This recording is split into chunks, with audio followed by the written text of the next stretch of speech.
Namastaye Bhutale Srimate Bhaktivedanta Swami Iti Namane Namaste Saraswate Deve Gauracharya Nirvisesha Shunyavadi Paschatya Devaparini Jai Sri Krishna Chaitanya Prabhu Nityananda Shri Advaita Gadadhara Srivasadi Gauravinda Hare Krishna Krishna Krishna Hare Hare Hare Rama, Rama Rama, Hare Hare. Hare Krishna. I welcome all of you for our session. We are discussing the fifth canto, 14th chapter, Forest of Metal Enjoyment. So here, Sukadeva Goswami is giving purport to uh, Jadabharata's Bhagavatam class to Ravagan. So he is explaining it in a more deeper way. So we will try to. This is understood. So here some of the things which we wanted to highlight is where Sudha Goswami is telling that when a conditioned soul accepts shelter of creepers of fruitive activities, he may be elevated by pious activities to higher planetarism, thus gain liberation from hellish condition. But unfortunately, he cannot remain there after repaying the repeat results of his pious activities. He returned to lower planet system. In this way, perpetually goes up and down. So here, the only way to come out of it is to take shelter of the spiritual master. So here in the purport, if you see, Prabhupada has mentioned it quite a number of times. First is telling Brahmana Brahmite Kona Bhagyavan Jeev. So Guru Krishna Prasade Pai Bhaktalatvapi. This is one time. And then he says that so many ways people are caught up. That's why the Shastras are recommending Tad Vijnanardam Sagurum Eva Bigachet. So this is second time. Like all the shlokas related to Guru Prabhupada is mentioning. And then further he says that with the Pranipatena Pariprashnena Sevya. So this is the third shloka related to Guru. Tasmat Gurum Prapaddeta Jignasu Shreya Uttama. This is the fourth time. And then in the last, another famous thing, Yasya Prasada Bhagavat Prasada. So all the things related to Guru. So Prabhupada is mentioning here. So that is the only way. It's actually great fortune to only hear that about pure devotional service. Even in other sampradayas also, we don't hear about pure devotional service. So then we saw this. We have to take association of saintly people who are friend to all living entities, peaceful in consciousness, and controlled mind and senses, and easily attain the path of liberation. So, and then he says many great kings they were performing sacrificial rituals and competent in conquering other kingdoms. Yet, despite their power, they could not attain loving service to Supreme Lord. Why? Because they didn't get that association. They could not conquer the false consciousness of I am this body and this is my property. So this is the most difficult thing. So because of the ego problem. So today we are going to discuss something on this one, how to come out of this bodily consumption. And so people are big billionaires, world leaders who change history, build empire, give charity, but die clutching their identity, terrified of losing their legacy, power, conquer nations, but rarely conquer themselves. So this is the state of affairs. And Bharata Maharaj was ultimate counter example, a man who had everything and renounced all. He gave up his beautiful wife willingly, wonderful children, great friends, enormous empire and opulence. The demigod even envied also. Although these things were very difficult to give up, Bharat Maharaj gave them up just as one gives up stool after evacuating. So this is the famous verse. We'll come to that. Now this is an extraordinary blunt comparison, equating imperial wealth and excrement in the. So this is so here we'll just come to this purport, the translations and purport. So, having summarized teaching of Jadabarta, Sudhir Goswami said, "My dear King Parikshit, the path indicated by Jadabarta is like the path followed by Garuda, the carrier of the Lord, and ordinary kings are just like flies. Flies cannot follow the path of Garuda. And to date, none of the great kings and victorious leaders could follow the path of devotional service, not even mentally. So, Manushyanam Sahasreshu Kaschit Siddhe. So, it's a very rare thing. So, the path of devotional service is undoubtedly very difficult to follow. So, this is very important to understand. It's not a question of mass production. So, pure devotional service is not mass production. It cannot be produced. Ulam Shakti says. So, that is true also. It's a because very the path of devotional service is undoubtedly very difficult to follow, but it becomes very easy if the candidate actually wants to follow the path of Mahajans. Chaitanya Mahaprabhu, who appeared to deliver fallen souls. This path is so simple and easy that everyone can take it by chanting the holy name. Hare Nama, Hare Nama, Hare Nama Iva Kevalam. So, this is what uh, actually, not everybody can understand. That is the problem. Even if we want to tell, for them it is uh, yoduschajam darasutam darasutan suhud rajam hridi sprusha jahu uh, yabava malavad uttama shloka lalasa. While the prime life while in the prime of life, the great Maharaj Bharata gave up everything because he was so fond of serving the Supreme Lord, Uttama Shloka. He gave up his beautiful wife, nice children, great friends, and an enormous empire. Although these things were very difficult to give up, Maharaj Bharata was so exalted that he gave them up just as one gives up stool after evacuating. Such are the greatness of his majesty. The name of God is Krishna. He is so attractive that for his sake, the pure devotee can give up anything within the material world, even if very, very dear. Maharaj Bharata was an ideal king, instructor, and the emperor of the world.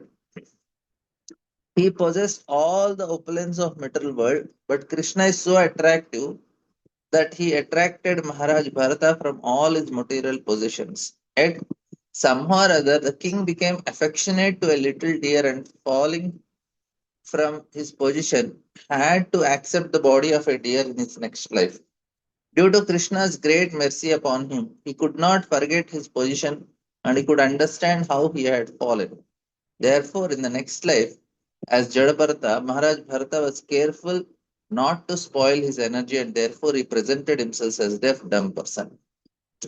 So we have to learn from the great King Bharata how to become cautious in cultivating Krishna consciousness. A little inattention will uh, retard our devotional service for time being. Yet any service rendered to Supreme Lord is never lost. Swalpamapyasya dharmasya tayato mahato bhayat antaktva sadharmam charanam bhujam hare bhajan napakkoda pate tato idi katva kva buddha bhuta vashvakim kovar tapto bhajatam sudharmata. In this way, uh, so Uttama Shloka, so best of the shlokas. That means the taste, that is the reason when we become humble, Trinadapi Sunechana, then we get a taste for chanting. So once we get taste for chanting, then nothing in this world will give us any taste. So now we already lost taste for certain things in this world.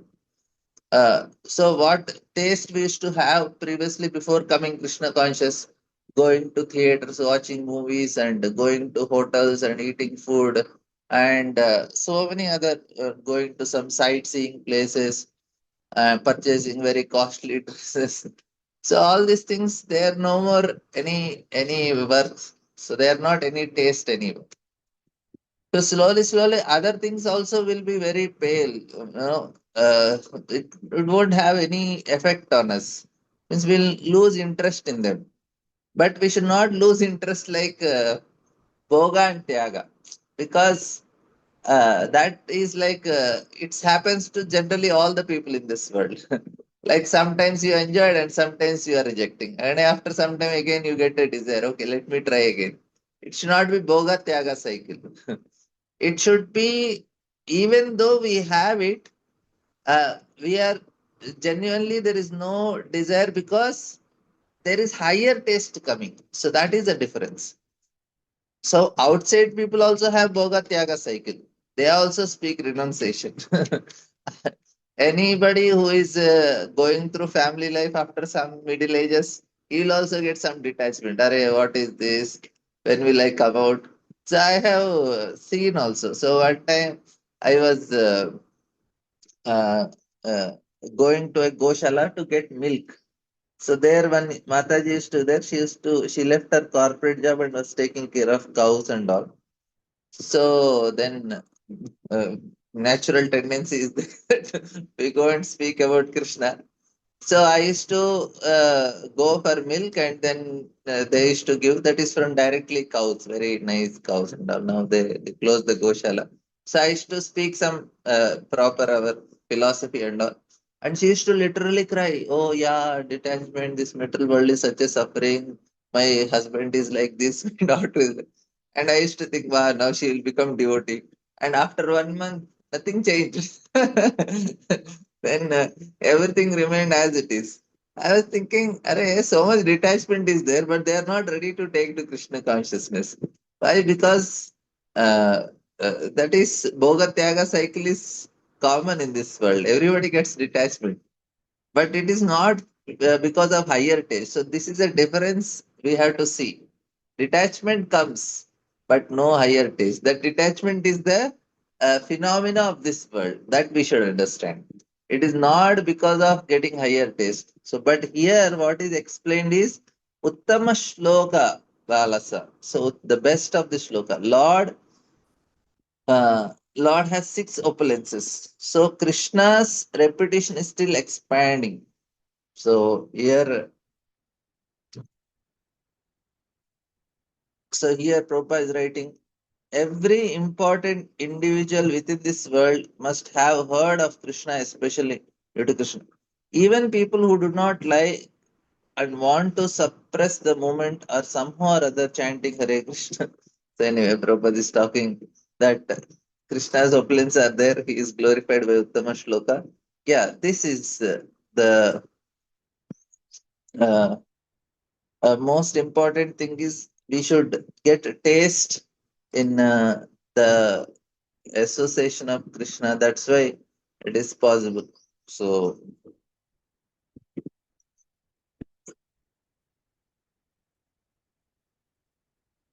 yeah, this is the first line. The name of God is so attractive. For his sake, the pure devotee can give up anything in this material world. So, this should be the way we come out of it. That means we are getting higher taste. Naturally, we are getting. So, that type of detachment is recommended, uh, not naturally. Some people are little detached, but that is not going to, that is not the what do you say, uh, that's not the ideal. Ideal is you get higher thing and then give up.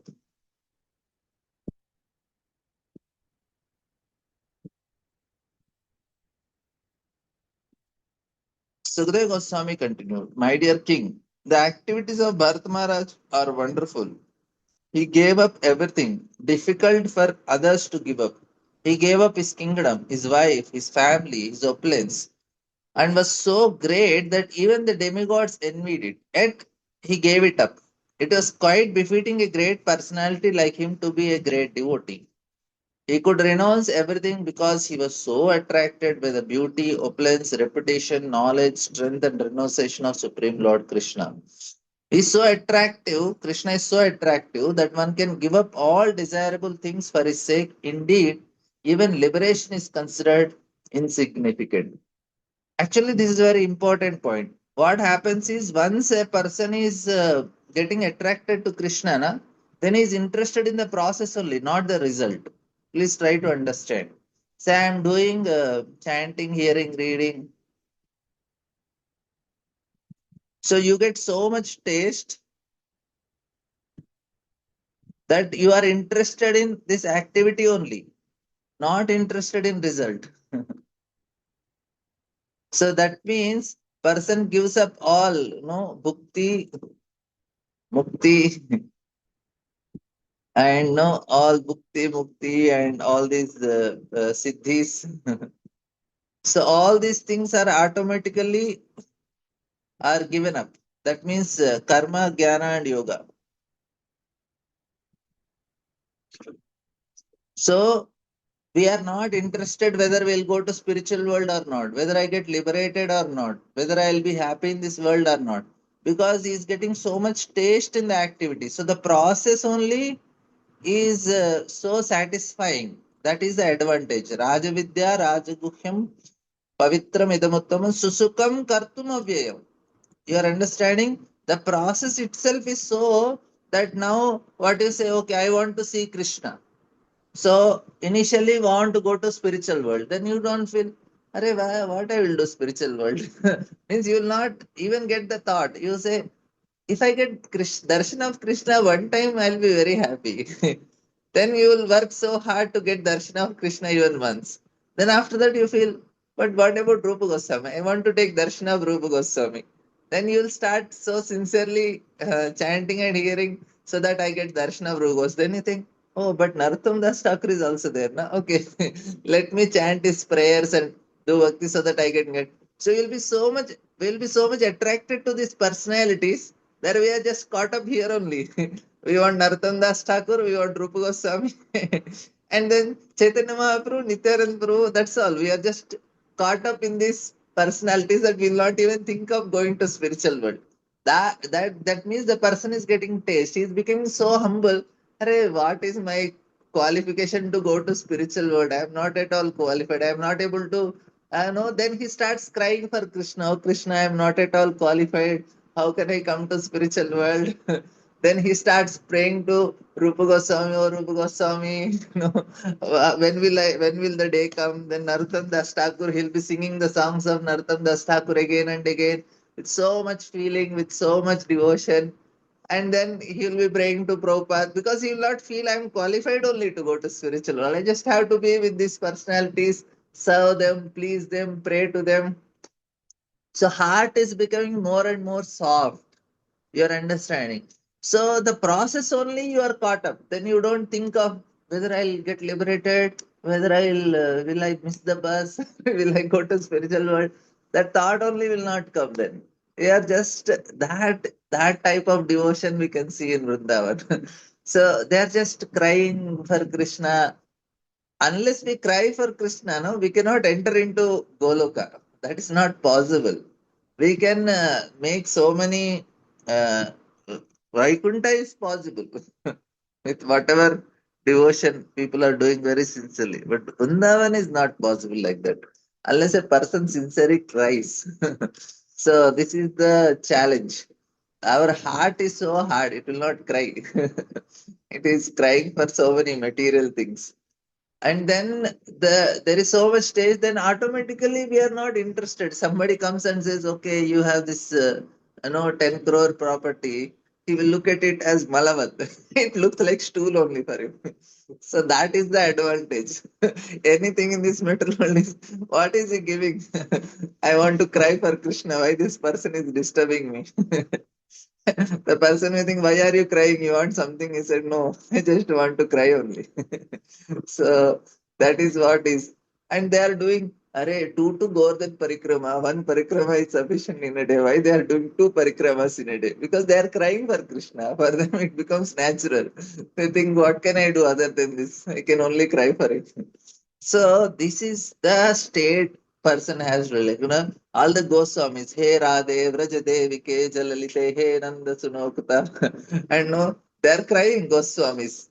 So Gorgod Maharaj says we have opened an institute for crying. We all have to cry for Krishna and one day. And then such a great fortune. We say that, oh, chant and be happy, but we want to cry, but not for material things. When we chant, we'll cry for Krishna, then we become happy. That is the meaning. So, like Krishna is telling, Sarvadharman Parityatya Mamekam Sharanraja Am Tvam Sarvapapebhyo Mokshasya Masucha. He's telling, do not lament. And in the beginning of the Bhagavad Gita also, Krishna is telling, do not lament. And now we are, but we don't want to lament for material things. We want to lament for Krishna. So that is the greatest success. If somebody get even one tear for Krishna, and Krishna will take it most valuable thing. We can, if we got we got tears for Krishna, even one tear. While chanting, got tears. Oh Krishna, when will I be with you? And you got, you should save it most cherished, most valuable thing. So that is the most valuable thing we have in our life. Other than this, all these things are material only. For a soul, this does not actually make any sense. It is already in a punishment. So this body and all these things are a punishment for us. And we are very happy in the punishment. We got so attached. Even the prisoners, they stay in the prison for long time. Na? When the time of the release comes, they become very unhappy. They don't want to leave the prison. So it is true also. Why it is like that? They become attached. So living entity gets conditioned, and the greatest danger is he gets conditioned to hellish existence. That is the greatest danger. Third canto, we have read the couple of section. So the greatest danger for living entity is when it gets conditioned to the hellish existence. So we are in a hellish existence, but we got so conditioned to it and we are used to it, and we don't want to leave the hellish condition. That is why the acharyas are lamenting. Are you are in such a hellish condition. Instead of taking to Krishna consciousness, coming out of it, you are still interested in that hellish conditioning only. So, so here we see that Prabhupada is writing, this verse confirms Krishna's all attractiveness. Maharaj Bharata was so attracted to Krishna that he gave up all his material possessions. Generally, material people are attached. Atah graha kshetra sutapta vittat janasya mohoyam aham mameti. One becomes attracted to his body, home, property, children, relatives, and wealth. In this way, one increases life's illusion and thinks in terms of I and mine. The attraction for material things is so certainly due to illusion. There is no value in attraction to material things, for the conditioned soul is diverted by them. So one's life is successful if he is absorbed in attraction of Krishna's strength, beauty, and pastimes. So the Mayavadis are attracted to merging in existence, but Krishna is more attractive than the desire to merge. The word abhava means not to take birth again in this material world. The devotee does not care whether he is going to be reborn or not. You see, this is the point we will discuss. The devotee does not care because he is so much into in Krishna. The process itself is so sweet. He is simply satisfied with Lord service in any condition. This is the point. We are so attracted, we don't even consider whether I will go to spiritual world or not. That's okay. And he's so humble, he don't feel he's qualified. Iha esya haraya dase karmana manasa gira Nicholas api avastasu jivan muktasya uchyate. Anush acts to serve Krishna with his body, mind, intelligent world is a liberated person even within this material world. So a person who always desires to serve Krishna is interested in this way, in ways to convince people that the Supreme Lord and that the Supreme Personality of God Krishna, that is his ambition. He doesn't. It does not matter whether he is heaven or hell. It is called Uttama Shloka. So this is the point here.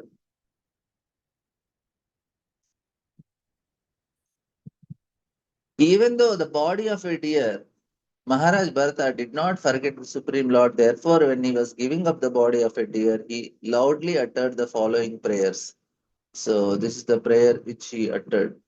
Yajnaya dharma pataye vidhi nipa naipunya yogaya sankhya shirase prati prakriti नारायणाय हरये नम इति उदारं हासं हास्यन् मृगत्वम् अपि यः समुद्धाजहार. The Supreme Lord is sacrifice personified. He gives results to ritualistic activities. He is the protector of religious system, the personification of mystic yoga, the source of all knowledge, the controller of entire creation, the super soul of everything. He is beautiful and attractive. I am quitting this body, offering obeisances unto him, and hoping that I may perpetually engage in his transcendental loving service, uttering the this Maharaj Bharata left his body. Such a great fortune. When will that day come? Kabe habe ho, say dinama. So when such day will come, when we can utter the name of Lord with such feeling, So he has so much attraction for the Lord that, and we want to become mad for Krishna. We want to get attracted to the person Krishna. That is the success of life. All these efforts should be one direction, focused. Vyavasaya Atmika Buddhi. What is that focus? Let me become mad for Krishna. There is a person, Krishna, who is so beautiful, who is so loving, who is so caring, who is so everything is best for him.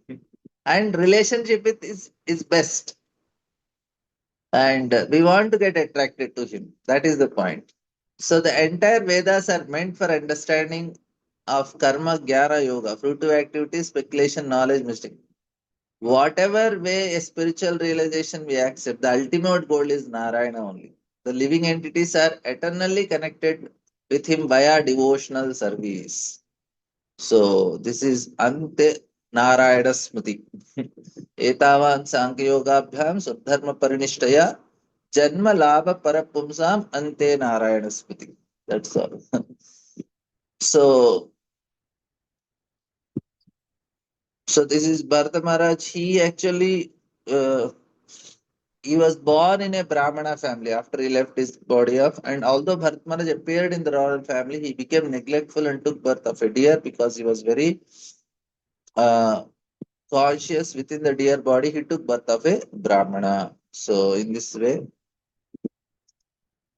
he got perfection.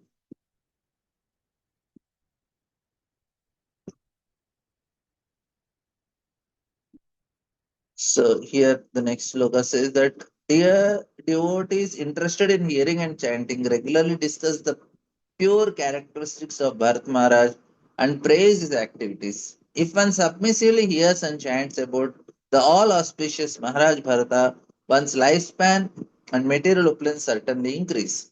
One can become very famous and easily attain promotion to heavenly planets or attain liberation by merging into the existence of the Lord.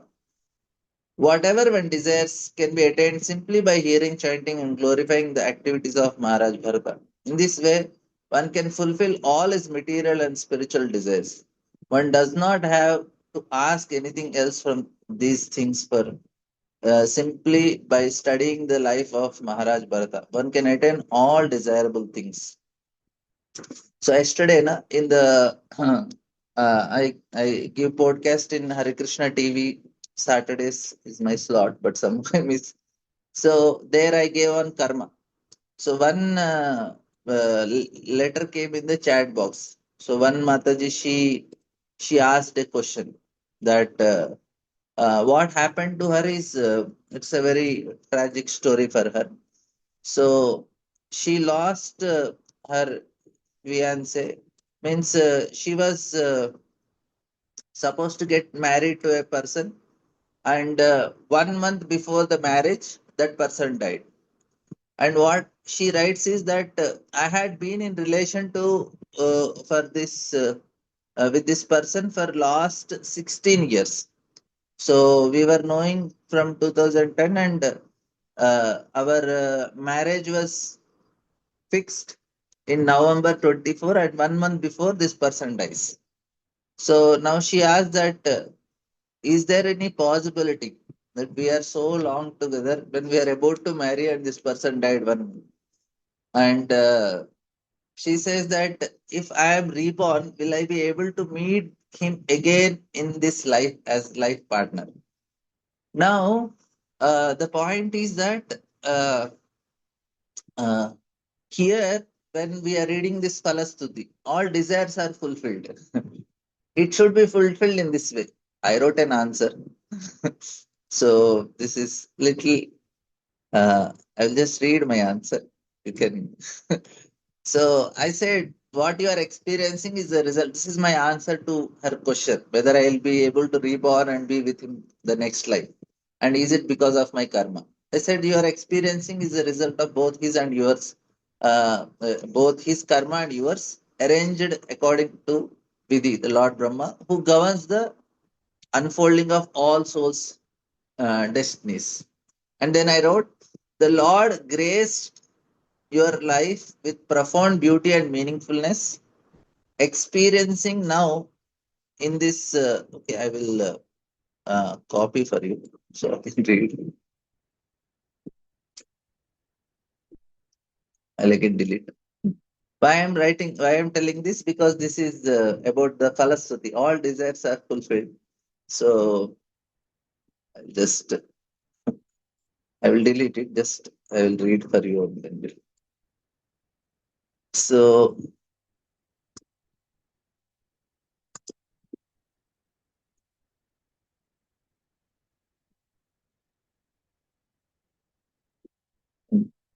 so the Lord graced your life with profound, beautiful, and meaningful experience. Now, in His infinite wisdom, He has chosen to withdraw them. The pain of this is real and deep. Yet, behind this apparent loss lies a deep purpose. He wishes to lead you towards something higher, something more lasting that than what this world can offer. And in the present age of Kali, the most powerful path available to you is sincere, heartfelt prayers. Pray for his soul that may become devotee of Krishna and find his way to spiritual world. And you too walk the path of bhakti with dedication. The spiritual world is eternal, and there such a reunion becomes not merely possible but inevitable. In ages past, there was elaborate and potent rituals performed to the Pitru Devatas, ancestors, through which the souls could be guided and even reunited across lifetimes.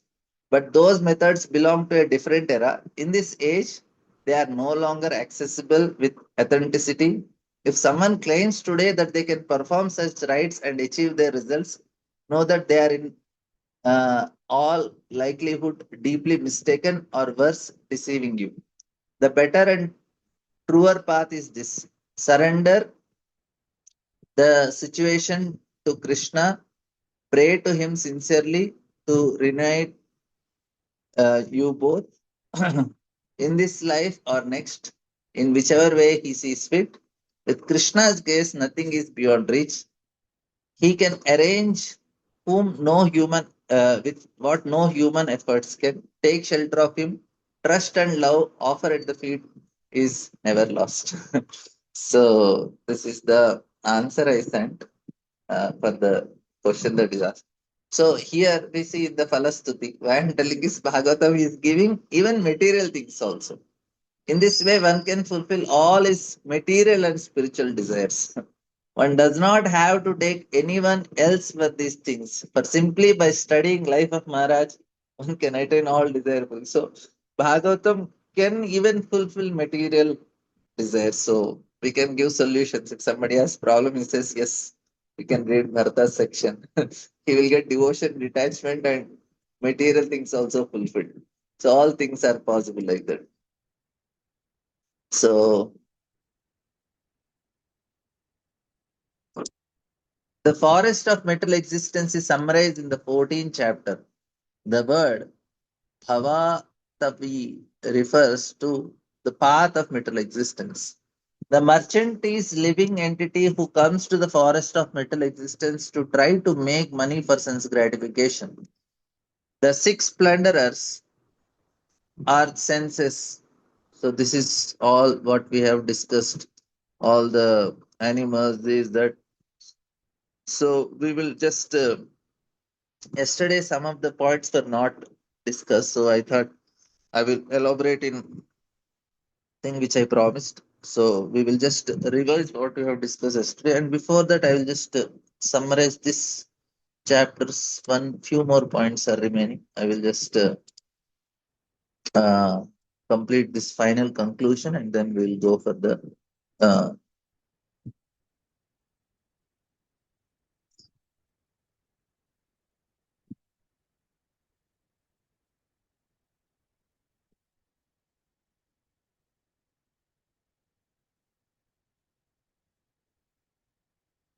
so this is the summary of it.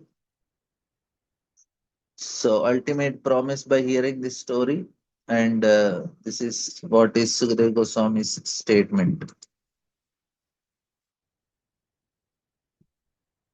So the path of pure devotional source like Garuda, the eagle carrier, material achievement, no matter how impressive, it is like crawls like a fly, and flies cannot comprehend the attitude of Garuda. So this is the summary. Section is entry into forest. That is greed drives souls into material world, and contemporary it is like chasing profit without exit plan, startup culture.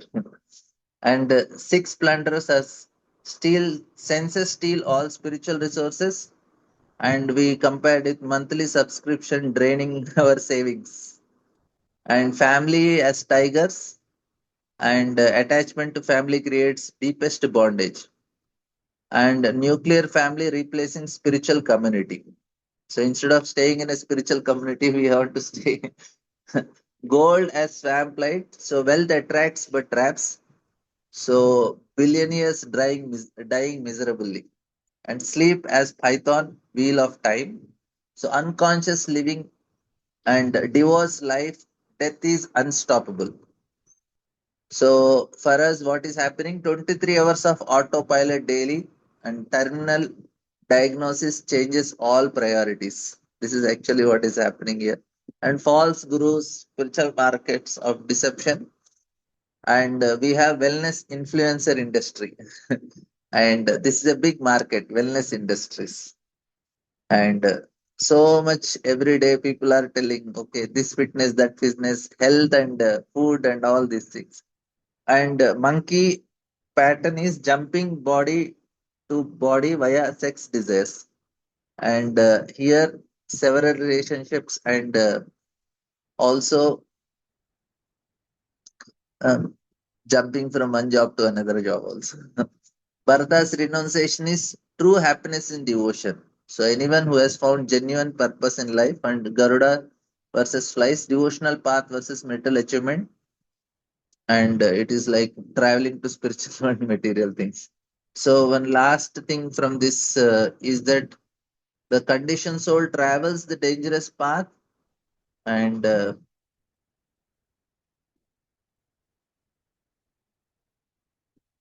so this is the last point we can remember from this chapter. The conditioned soul travels the dangerous path of material existence. He is not at all happy, and those who are self-realized simply take shelter of Supreme Lord in order to get out. The diagnosis is complete. The prescription is clear. The example has been given, the choice has always remained with the individual. The conclusion is that no one can be happy in matter life. One must take to Krishna consciousness. So we will just yesterday's uh, thing we will just revise a little bit of this thing which I rushed yesterday. Some devotees said we can go little slowly and just summarize what we have discussed, and then I have more to add to it from the fifth chapter of Bhagavad Gita also. It's also very interesting. Uh, so here we just summarize what we have discussed this, because after this chapter, then the whole topic of discussions are different only. It's about creation. It's about planetary system and all. So then again, this topic will come in the seventh canto. So I thought we'll just revise before seventh canto. It may take maybe one quite a long time. Again, that time again we can have a revision. We may forget. So we'll try to work on this now. So developing Nirapeksha as a family person. So this was yesterday topic. So we discussed what is Nirapeksha is non-expectation, inner dependence, detachment in action, spiritual maturity. So this is actually what we have discussed. And then how a family person develops Nirapeksha. So that is the topic. So duty without demand. So that was the first thing. That means he is doing his duty, but he is not demanding anything.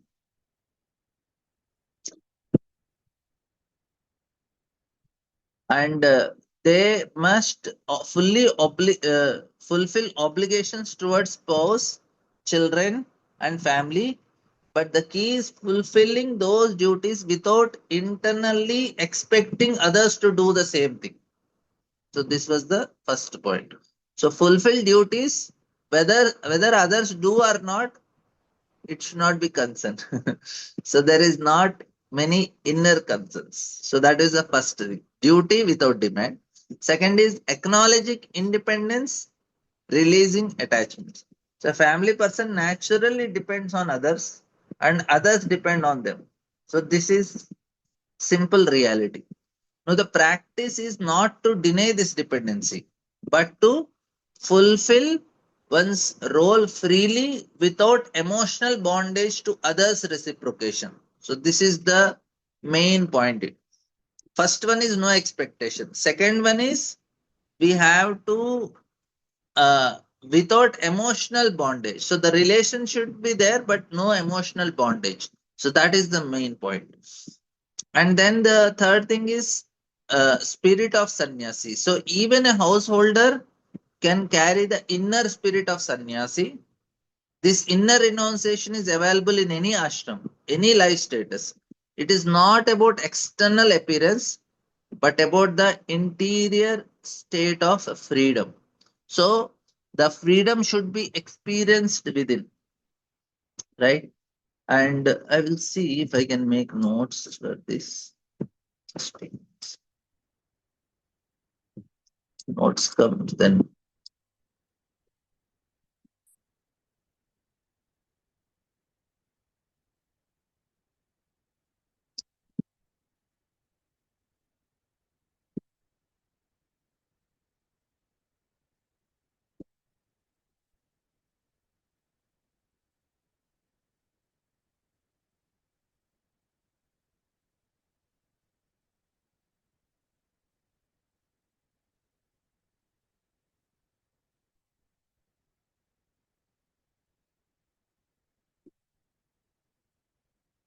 We can add notes to it.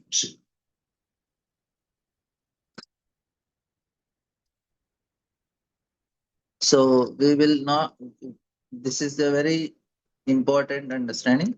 So first thing is duty without demand. So this is the first one. Acknowledging independence, releasing attachment. That means here the most important thing is without emotional bondage to others' reciprocation. Means you are reciprocating with them, but you are not depending on it. So this is we are acknowledging interdependence but we are not attached to it. You're understanding? So this is the most important thing. This means if it is not practiced, there is no way a grahastha can become nirapeksha. And without nirapeksha, we cannot chant with feelings. These feelings will not come in chanting unless this is developed within. So, what is the first thing? Don't demand from family members. How easy it is. And we have to give up attachment. That means emotional, uh, to be fulfilling, but to fulfill one's role freely without emotional bondage. So, this is what that means. I am not depending on the emotions of family, not depending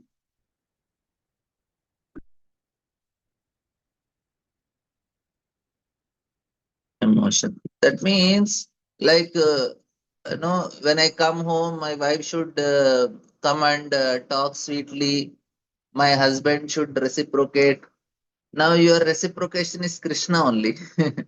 You don't want, if wife is talking sweetly, it is blessing. Not talking sweetly, it is further blessing because Krishna is there to give that sweetness. Husband is sweet, blessing. Not sweet, okay, Krishna is there to give that. So that means you are not depending on whether they will give me or not, because you are trying to get it from Krishna. That is the point. Spirit of inner sannyas. Even a householder can carry the inner spirit of sannyas. This inner renunciation is available in any ashram, any life status. It is not about external appearance, but about the interior state of freedom. You are understanding? So, no need of externally appearance, but internally the spirit is there. That means not interested, but not giving up duty. That is also important. So, acting without emotional uh, disruption. In the material society, people often fulfill duties thinking everyone watching me will learn from me, and or I deserve something in return. So these are the two tendencies in people. First is I should set example. Set example. That is also not correct. Second is okay, something in return I deserve. So, but the practice of nirapeksha means dropping that inner ledger.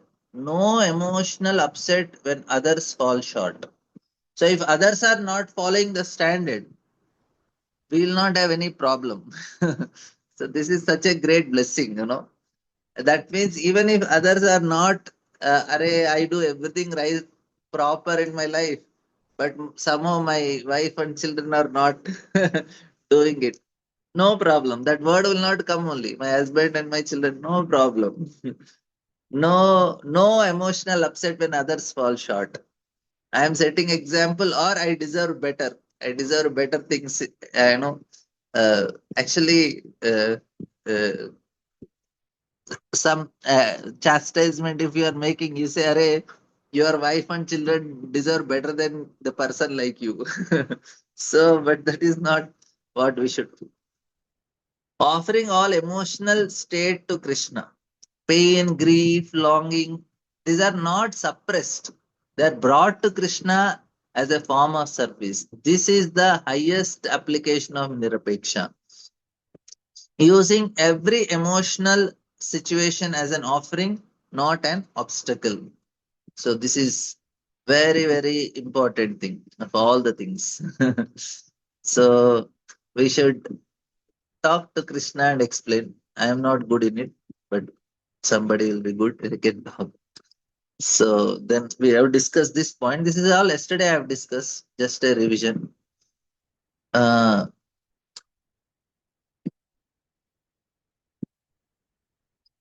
so there is a question that living entity wants love and to be loved, but still being sadhaka, if you don't get love in family life, it becomes very frustrating because still many are not at the Nishta stage to reciprocate love from Krishna. So how to be happy always in such situation? See, whatever we get now, we should compare with who don't have.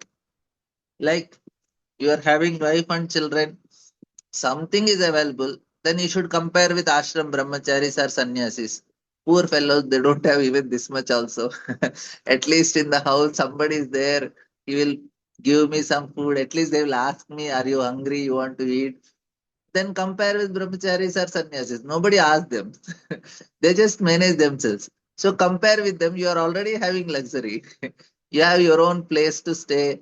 Your own privacy is there. Your own people are there. At least they will ask you, or you are sometimes sick. They are concerned about it.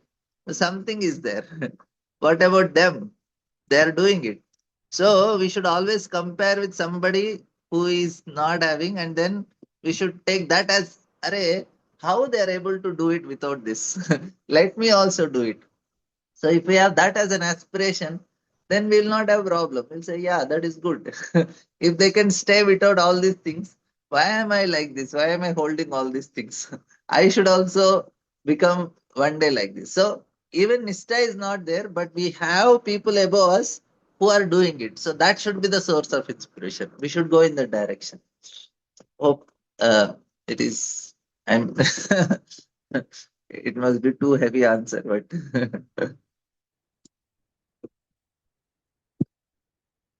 yeah, it has to be practiced day to day. Yes, we should always feel that there somebody is getting. So even if you get once in a month, once in a 2 months, some nice recipe, that yeah, this is okay. But there are people who never get in their life. So compared to them, it is better only, right? So there are nobody who is asking. So sannyas means I had to give up one day all these things. I don't want anybody to, uh, That's why they have to travel all the time. If they stay at one place, they are caught up. Sannyasis, they always keep on traveling. Why? Because they want to be nirapeksha.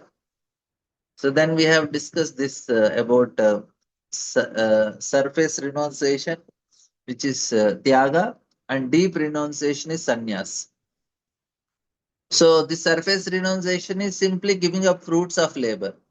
The family person cannot do this. They need the fruits. So this is very important thing. So deep renunciation, renouncing attachment to fruits, not the fruits, because fruits are needed to take care of family, clothes, and all. So outright renunciation of results is impractical and even irresponsible for a householder. So he has to perform his actions and he has to uh, do it properly also. And what this is what is accessible to family person. They can act, earn, and use fruits to fulfill duty, but are emotionally unattached to results. So this is the greatest success. So we can be so peaceful. You know, this is the essence of nirapeksha. A family man cannot renounce the fruits of his labor. He needs fruits, but the family man renounces attachment to fruits. So you need fruits. So this is the point. And then Arjuna's example. So Arjuna was stuck, was in deep grief, but he did not stop fighting. Whereas, so whereas Dronacharya did not do that because he did not serve Krishna in that way. And then there are some important things that not become stone. So Nirapeksha is not emotional numbness. So this is also very important. Not that he is not reciprocating. See, Arjuna is crying there. That means he is affected. But his connection to Krishna is so strong. So the devotee does not grow corn on the heart. He avoid feeling. No, Arjuna's heart hurt genuinely and deeply. The practice is not suppression. You're seeing? So this is Mayavadi. Suppression is for impersonalists.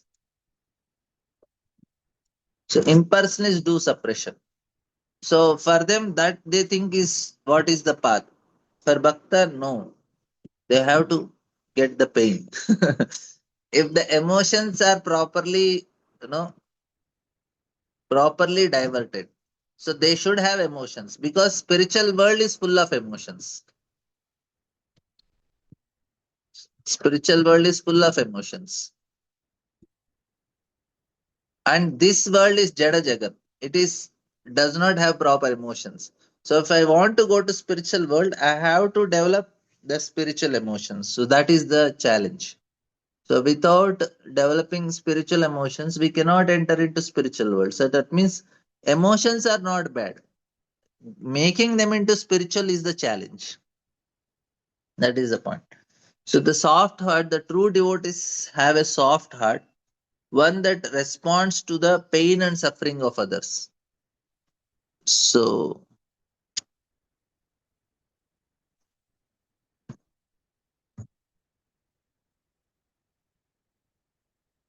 and emotions are as offering. So,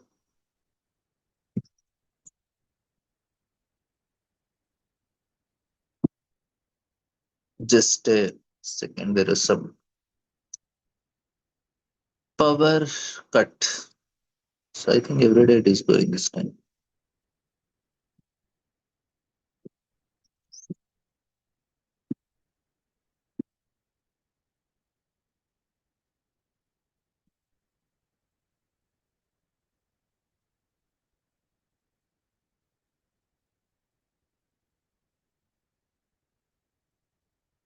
So, soft heart, a true devotee has a soft heart, one that responds to the pain and sufferings of others. Sensitivity is mark of devotion, not weakness to be eradicated. If you see Brahma, when he was offering prayers to, after he was born, Brahma takes birth and then he does tapasya for 100 years, celestial years, and Lord appears. That time Brahma is offering prayers, and in that he is telling how the conditioned souls are suffering, and he was feeling pain for the conditioned living entities. See, Brahma, who is supposed to be the creator and everything, he is also feeling the pain. So that is the point. That devotee means is soft hearted. Emotions as offering. The devotee brings all emotional states, joy, grief, longing, fear to Krishna as an act of service. Emotions becomes the medium of bhakti rather than an obstacle. So, and then we discuss the last thing. What is nirapeksha not? Not external performance of renunciation.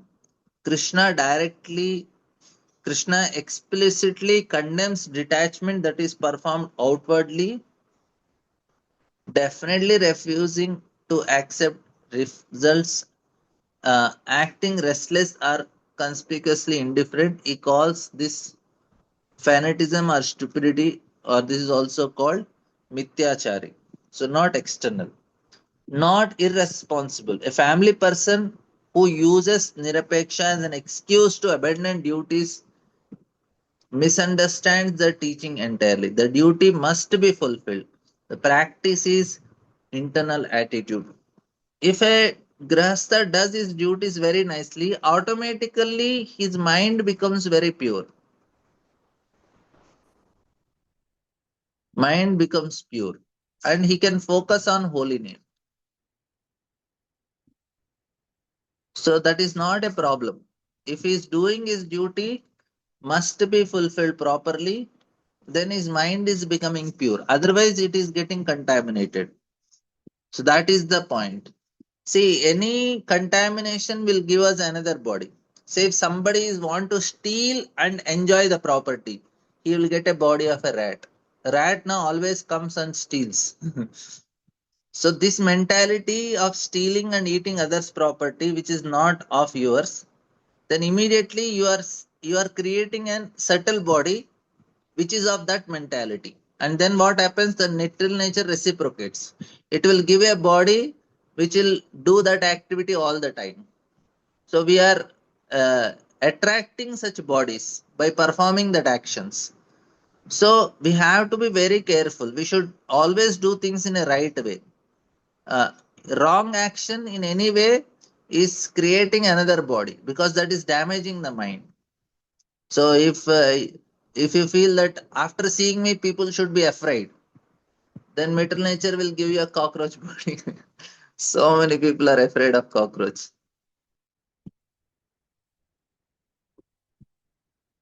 So attachment should not be to fruits or results, but fruits, that means the results of uh, he should be attached to his duty. That is the challenge. That is the point. I have to do my duty properly. What result will come? Say now I have to do my duty of giving class. What result will come out of it does not matter. I got an opportunity to speak about Krishna. That's all. And Krishna gave me this responsibility. I will do it. So same thing. A family person thinks, okay, Krishna gave me the responsibility of wife, children, husband. I will do it. And then he's trying to do it. So while doing it, this is the things. No emotional deadness. The goal is not become feel unfeeling. On the contrary, a hard-hearted, close to others' pain is opposite to devotion. Nirapeksha means emotions do not impede service, not that emotions are absent. So not only for renunciate, this quality is not reserved for monks or sannyasis. The inner spirit of freedom is available in every ashram, every status of life, every circumstances. So the three pillars for nirpeksha is first is act fully. Fulfill all duties to families, spouse and children completely and wholeheartedly. Second is expect nothing. Release internal expectations that others will reciprocate. If they don't, if not, then no. And offer everything. Bring all emotional state, pain, joy, grief to Krishna as act of devotion and service. Okay, any questions, comments on this?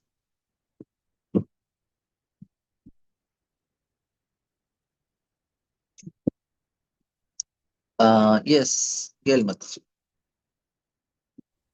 Hare Krishna Prabhu. Yes, this I'm just looking to break down this word nirapeksha. So nira I know means without, right? Like devoid of or something. And then Yeah, apeksha or peksha means means emotional to attachment or no apeksha means to want, get. So to apeksha means expectations, or dependence. expectation. Without Yeah, expectations. To do without yeah, expectation. yeah, Okay. Also, Prabhu, one other thing, when you were reading your response to that lady who lost her fiance, right? yeah, yeah, I just want to be clear that, um, maybe in bygone times, right?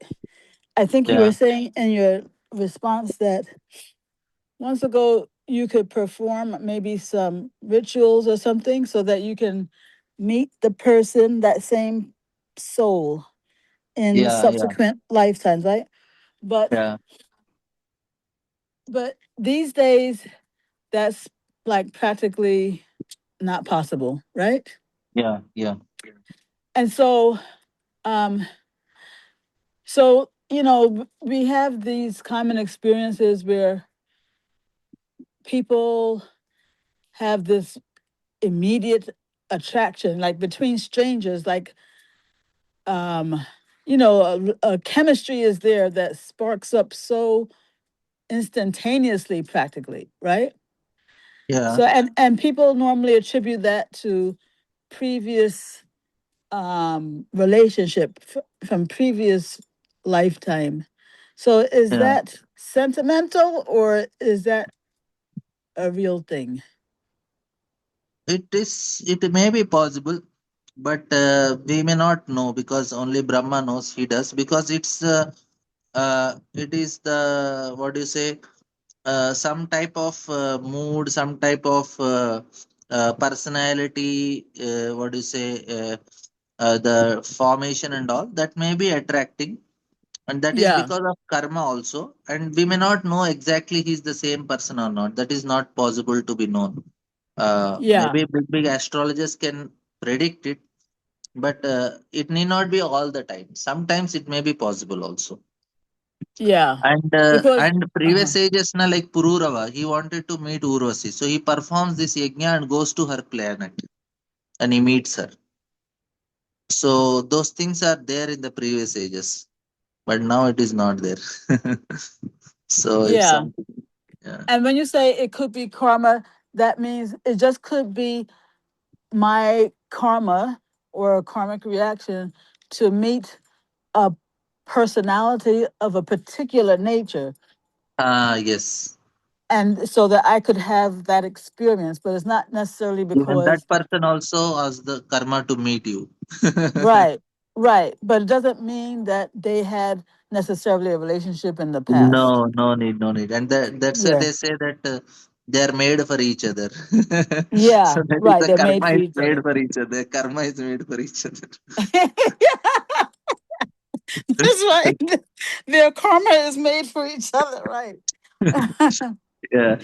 Also, Prabhu, one last thing. Also, in, in connection to, you might have to pull it up again if it's not too much trouble.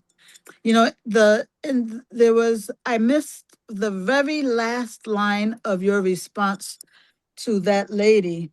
You know, Okay, I will because again take it for you. yeah, you said with Krishna's grace, nothing is beyond reach.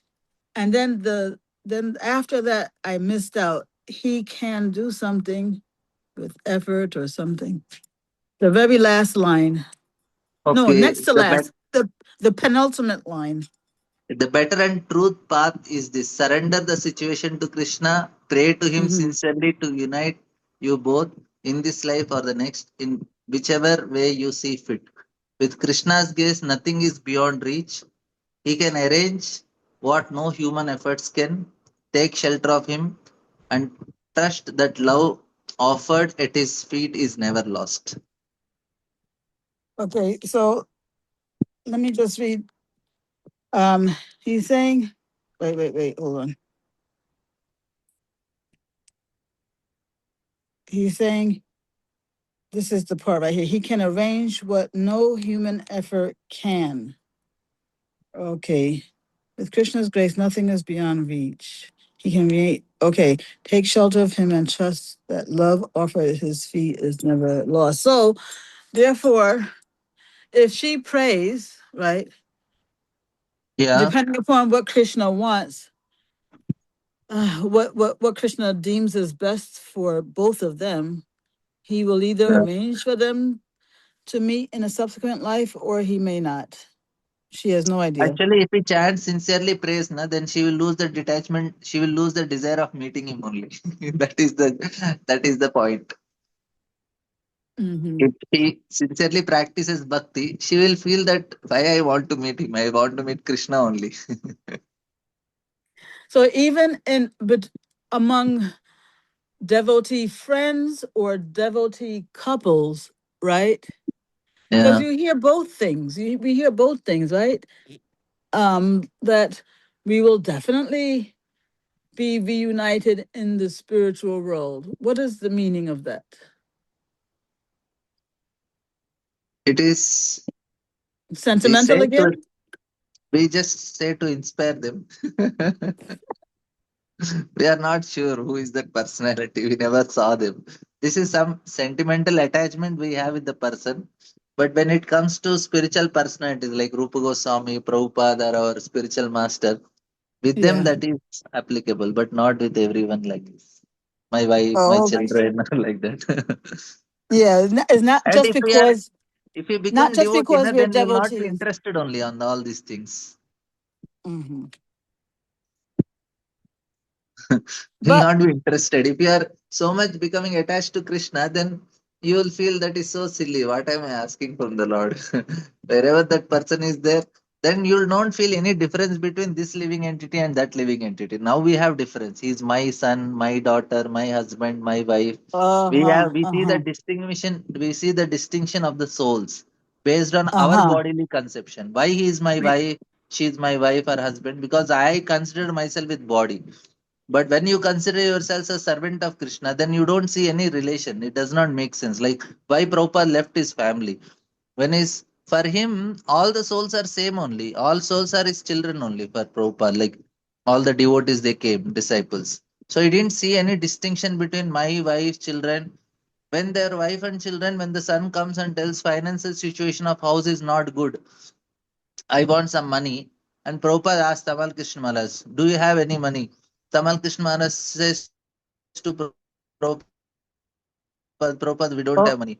And Prabhupada tells his son, Oh, he's telling we don't have money. So Prabhupada, he was not that he's hard hearted.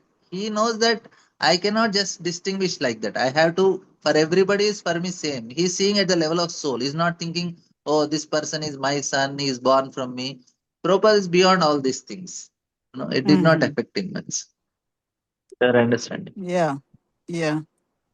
So once Uh, you reach that stage, you don't have that distinction that, oh, my wife, will I meet her again in the spiritual world? Then you don't think of yours, that soul only. You will think every soul is same only.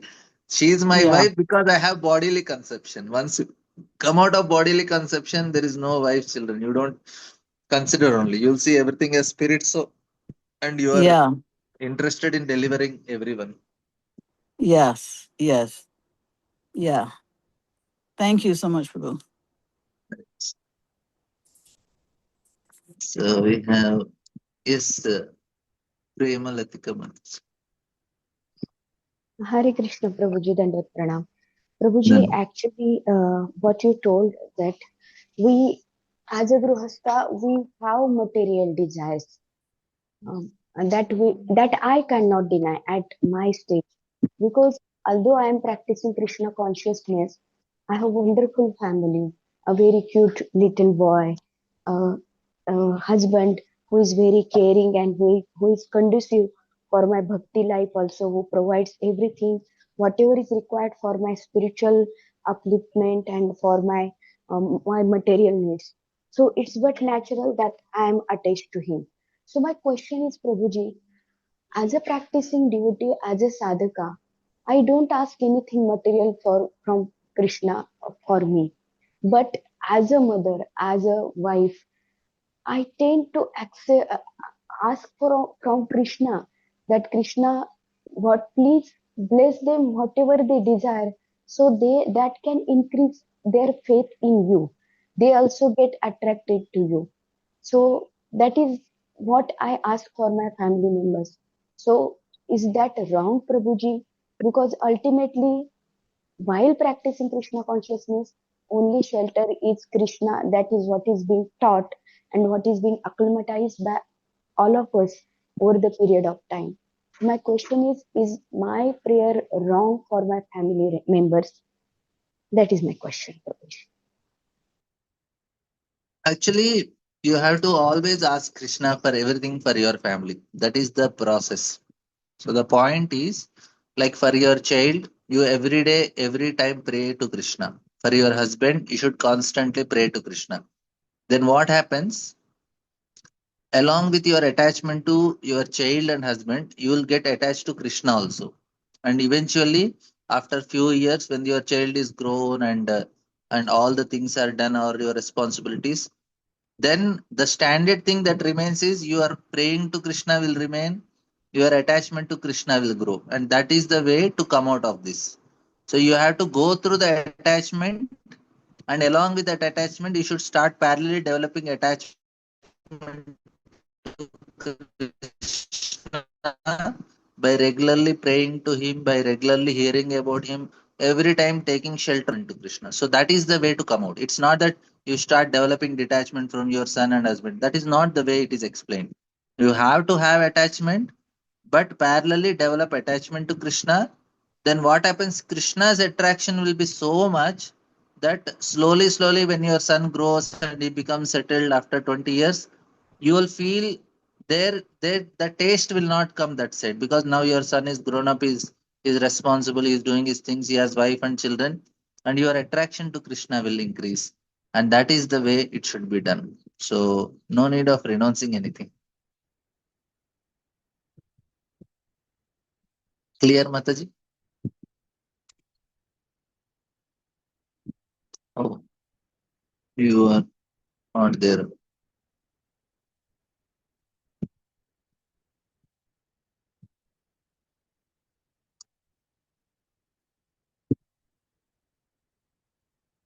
Yes, Mataji.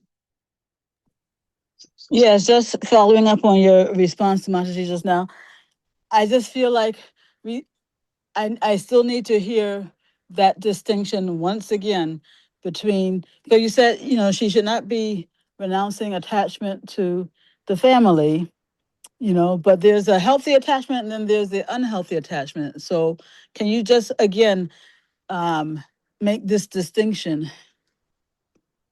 It is not about healthy or unhealthy, Mataji. It is that you cannot give up that attachment artificially. Say now a mother has a child born. Now she cannot artificially give up. What she should do, she should start developing attachment to Krishna. So then what happens automatically while the child is growing, her attachment to the child automatically decreases because the child grows. Mother's attachment, what she was when the child is very small and when he is grown up, and that time she don't want to even separate for a few minutes also from the child when the child is very small. But later on, when he grows up 20 years and all, she don't mind he's staying in some other part of the world and doing his things. And she once in a while she calls and she's okay with it. Automatically, her attachment reduced. But now, while going through this process, she start developing attachment to Krishna. That is actually advantageous. So, but for the sake of the child, she's already always praying to Krishna. For the sake of husband, she's always praying to Krishna, taking shelter of Krishna.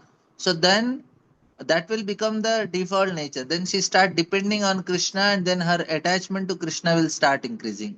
So naturally, the detachment from family will come, and attachment to Krishna will come. So that is the method it should happen. So when person enters the family life, he also takes Krishna with him. There are so many zeros in your life, but there should be one in front of it. Then it has a value. So that one is Krishna, and all other things are zeros. But we cannot give them up artificially, and we should not do it also. But you have to add Krishna. So Prabhupada very clearly tells, no need of Mm. giving up anything. Just add Krishna in your life. Add Krishna in your life. That is the method. Yeah, Clear, so Mati? um yeah, so yeah, as you were saying, the natural attachment and affection will be there for the family members, Yeah. but but rather than, I guess as the materialists do, trying to protect them on your own, right? Through, Yeah. this means and that means, right? Um the devotee, they will also try to protect their family members, but through praying to Krishna, they will seek protection through Krishna. And you're saying that by doing it, by seeking protection for the family members, by depending on Krishna, attachment to Krishna will just naturally develop. Because Krishna is so attractive, so special. If you go to him, you'll get attracted to him. So you went to Krishna, you went for something else, but you are stuck with Krishna only. It happens like that. Krishna is like so attractive.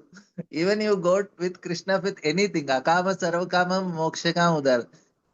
Um, mhm. Oh, okay. Okay, Prabhu. Thank you.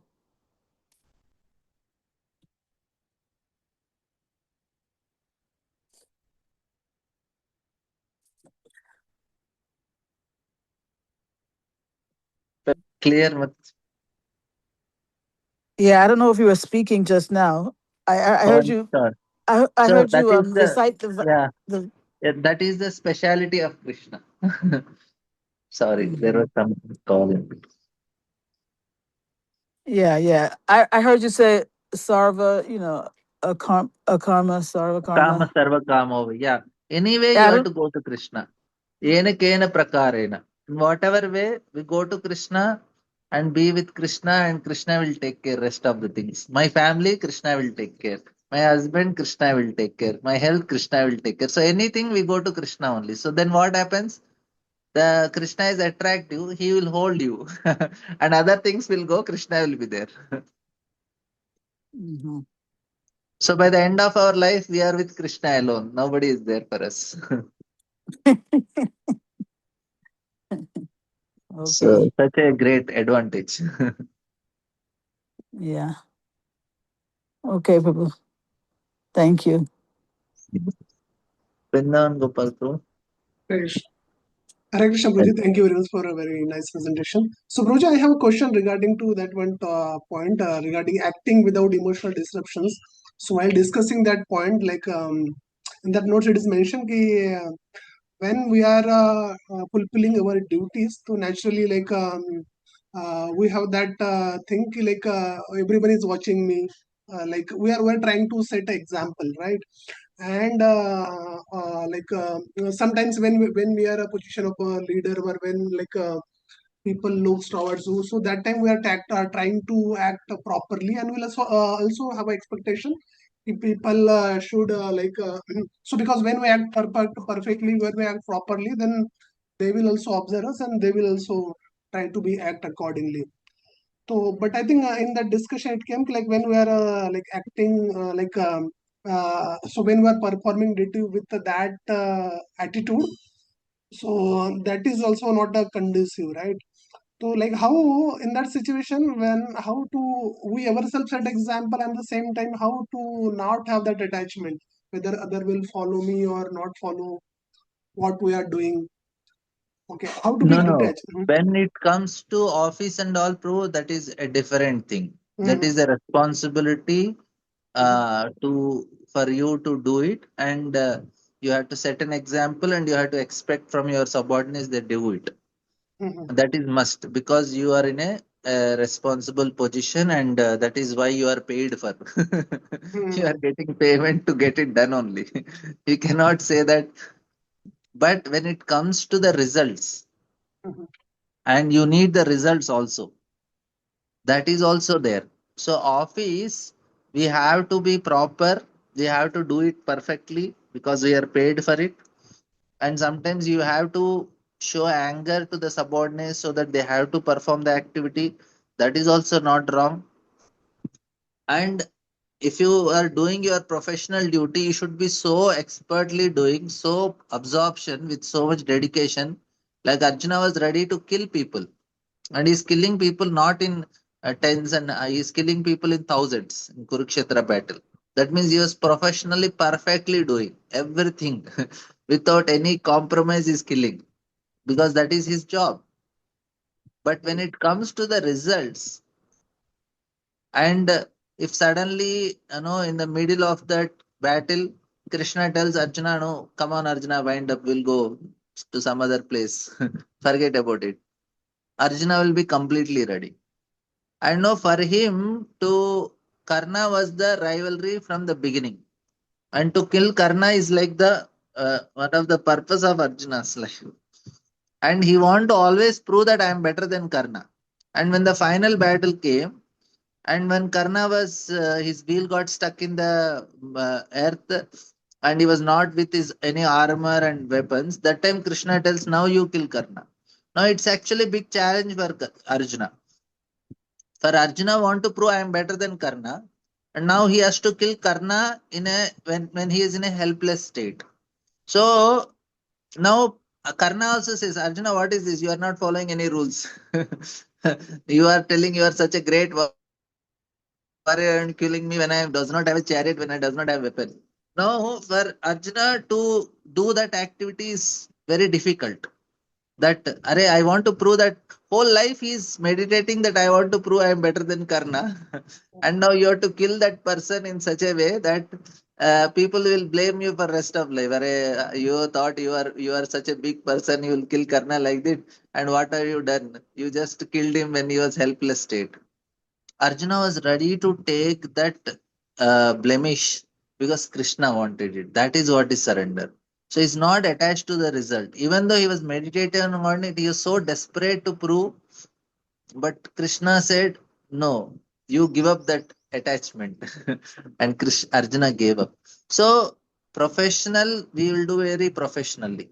But when it comes, if Krishna says, okay, one fine day, Krishna says, okay, give up this job and no, come and join full time, do service to ISKCON, get some small job in ISKCON, do it. I am ready for it. So that is when Guru comes and says, okay, now enough is enough.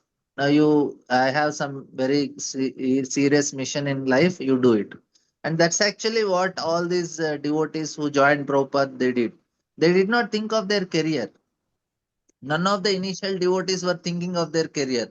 What will happen to my wife, children? When will I get married? What will be my home? No, they just dedicated everything. They left everything. Prabhupada said, go here, open a temple, go there, open a temple. None of them took the property on their name. Everything was ISKCON's name. They are staying in temple. They were thinking everything will be taken care by Prabhupada, Guru. That is why they made that advancement because they fully surrendered everything, to Guru. So that is where we have to come when we stop thinking about ourselves and do it. So when it comes to professional work, yes, we are perfect. When it comes to home, we do it nicely. But when it comes to home, we don't expect that our family members also do the same thing for us. That is the challenge. So the problem is when I do it perfectly, I also expect that the other person also do it perfectly.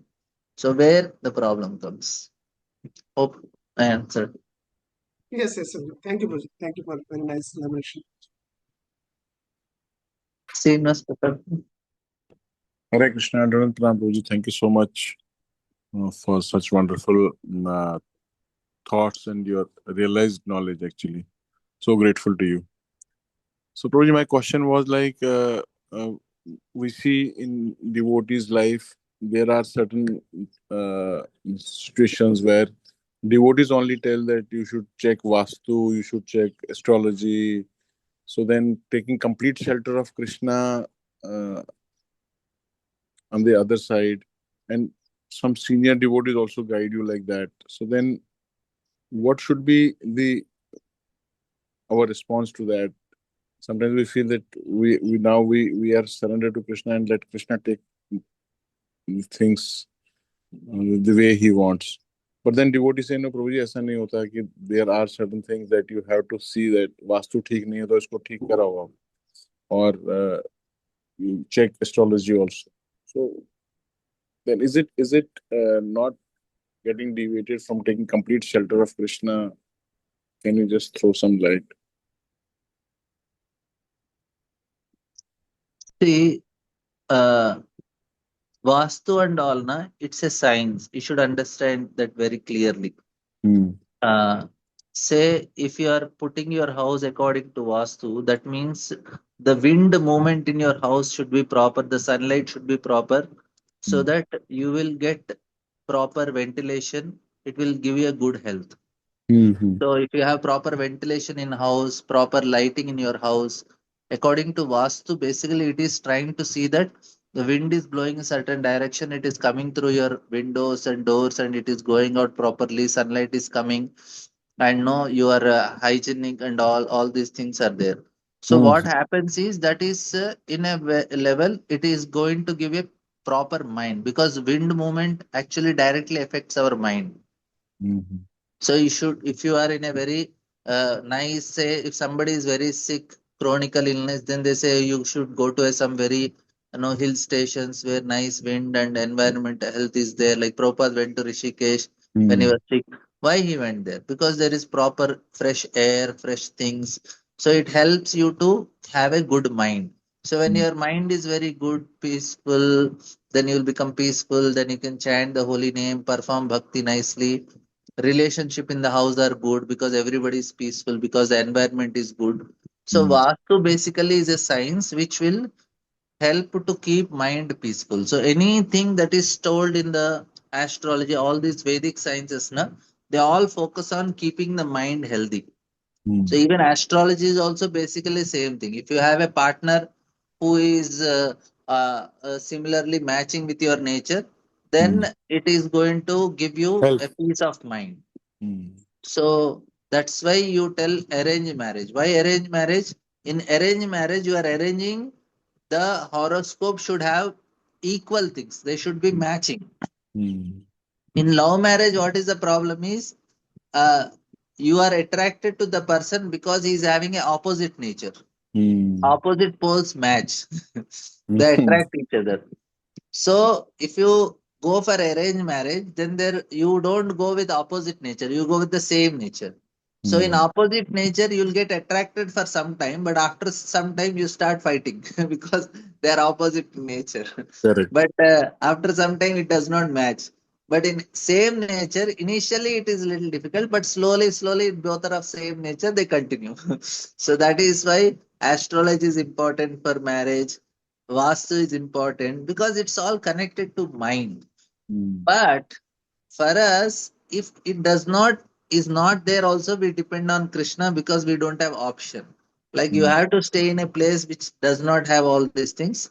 We continue stay and depend on Krishna, whatever. So Krishna want you to stay in that environment, you stay and you start praying to Krishna. No, you help me, whatever is there, I am ready to surrender. So ultimately, if Krishna arranges you a partner like this, Krishna arranges a house like that, you surrender to Krishna and let Krishna decide what should happen to you.